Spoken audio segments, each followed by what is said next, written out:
Selama bertahun-tahun, sejak saya menyatakan tidak percaya bahwa Yesus Kristus adalah Tuhan dan Juru Selamat saya tidak pernah ke gereja. Kalaupun ke gereja hanya sebagai upaya untuk mengurangi rasa tidak enak, karena sejak SD kelas 4, saya yang adalah misdinar Gereja Katedral Semarang selalu merayakan misa setiap hari.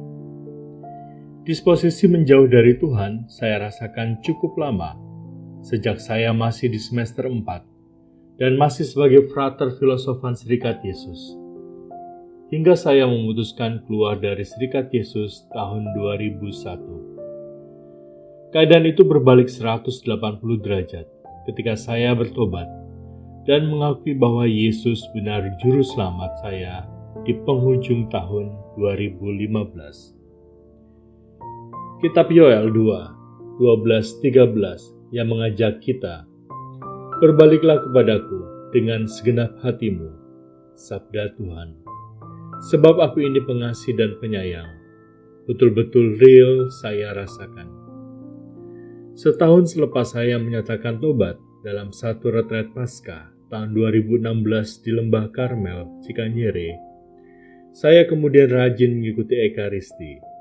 Dan setiap kali merayakannya, saya selalu menangis.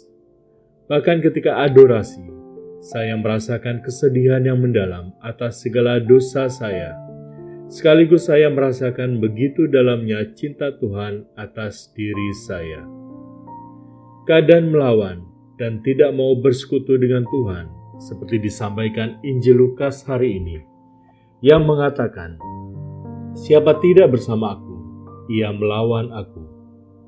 Betul-betul seperti sebuah neraka. Hidup saya tidak jelas, tidak terarah, dan penuh dengan kepura-puraan. Saya bekerja sekedar memenuhi kebutuhan, supaya punya tempat tinggal, dan tidak kelaparan, dan bisa punya sesuatu, seperti layaknya orang-orang lain. Seperti seseorang yang bisu sepanjang hidupnya, karena kemasukan roh jahat, demikian juga saya seperti terbisukan. Mulut saya seperti tidak bisa berkata-kata tentang hal-hal baik yang sudah pernah Tuhan berikan kepada saya sejak masih kecil. Keyakinan bahwa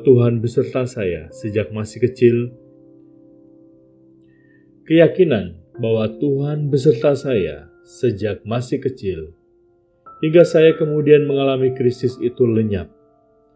Keyakinan itu seperti terseret ombak krisis. Namun Tuhan tetap dan selalu baik. Dia justru malah makin meyakinkan akan kehadirannya setelah proses keluar dari Serikat Yesus. Meskipun hal ini terjadi pelan-pelan. Saya merasakan Tuhan seolah membimbing saya melewati berbagai pertanyaan saya akan Dia. Dia menjawab satu persatu keraguan iman akan Dia. Satu contoh misalnya, sebuah pertanyaan besar yang muncul pada waktu itu. Bagaimana Yesus yang telah mati itu dan bangkit bisa disebut juru selamat manusia atau juru selamat saya? Bagaimana hal itu dijelaskan? Saya sering berontak dengan pernyataan ini karena saya ingin mengalaminya sendiri. Dan ternyata Tuhan menjawabnya.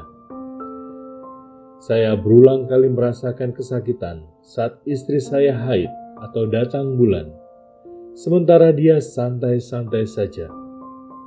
Dan setelah beberapa kali, saya disadarkan bahwa apa yang saya rasakan itu seperti yang terjadi pada Yesus, yang mengambil dosa seluruh umat manusia dengan tumpahan darahnya yang suci.